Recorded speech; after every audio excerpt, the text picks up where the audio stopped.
this is Lady Boulay, and welcome back to Black American Lineage. Thank you for your support. Thank you for subscribing to the channel. Thank you for your comments, and thank you for your thumbs up. Thank you for all you do to support the channel. Now, I don't know if you've heard of this character before, but I know you've heard of the Lewis and Clark expedition. In 1803, for $15 million, Thomas Jefferson purchased land from France. That land is called the Louisiana Purchase, and it is these states that you see in the white on the screen that's involved. This is called the largest land deal in American history because it increased the size of the United States. And I would be remiss in not acknowledging that this land did not belong to France. This was about conquest, about coming into a country where people were already living and taking land away from them. So from the right where the red arrow is all the way across to the white part belonged to the United States. The green part on the left did not belong to the United States. The United States acquired that land later.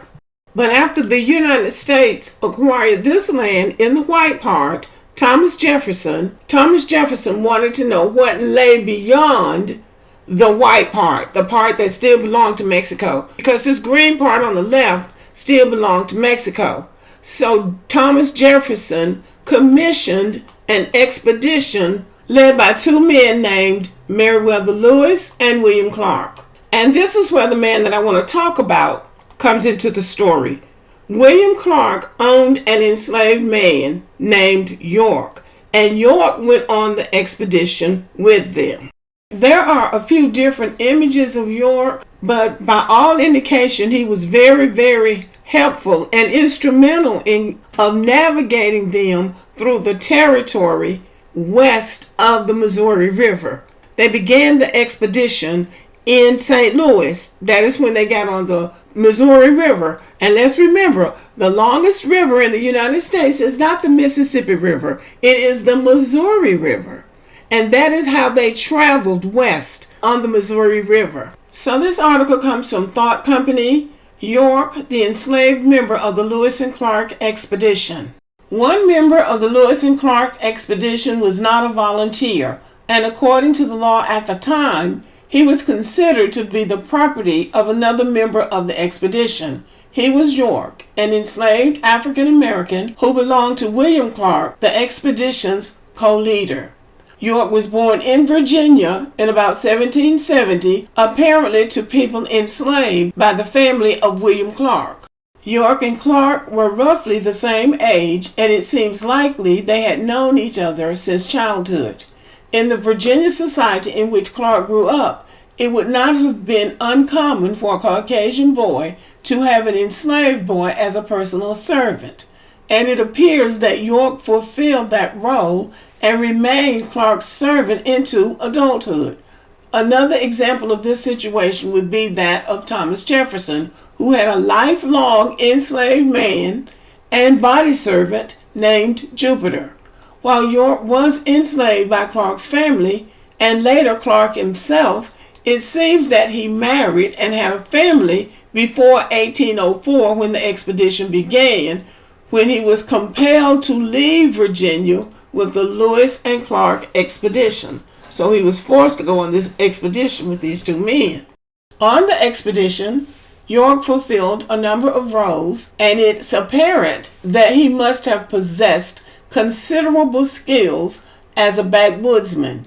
He nursed Clark Floyd, the only member of the Corps of Discovery that died on the journey. So it seems York may have been knowledgeable in frontier herbal medicine. Some men on the expedition were designated as hunters, killing animals for the others to eat, and at times York functioned as a hunter, shooting game such as buffalo. So it's obvious that he was entrusted with a musket, though back in Virginia, an enslaved man would not have been allowed to carry a weapon. In the expedition journals, there are mentions of York being a fascinating sight to the Native Americans who had apparently never seen an African American before. Some Indians would paint themselves black before going into battle. Now, according to these black people who say their family members were already in the United States before Columbus, they wouldn't have had to paint their faces black. They were already black. But let's move on. When the expedition reached the West Coast, Lewis and Clark held a vote to decide where the men would stay for the winter. York was allowed to vote along with all the others, though the concept of an enslaved man voting would have been preposterous back in Virginia.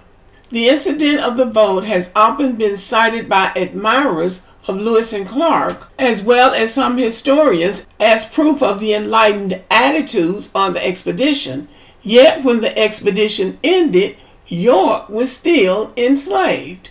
A tradition developed that Clark had freed York at the end of the expedition, but that is not accurate. No, he did not. He didn't free York. And as far as allowing an enslaved man to vote as a sign of some type of fairness or enlightenment, it really isn't, because he was enslaved. So what was he going to do? Vote opposite to his slave master?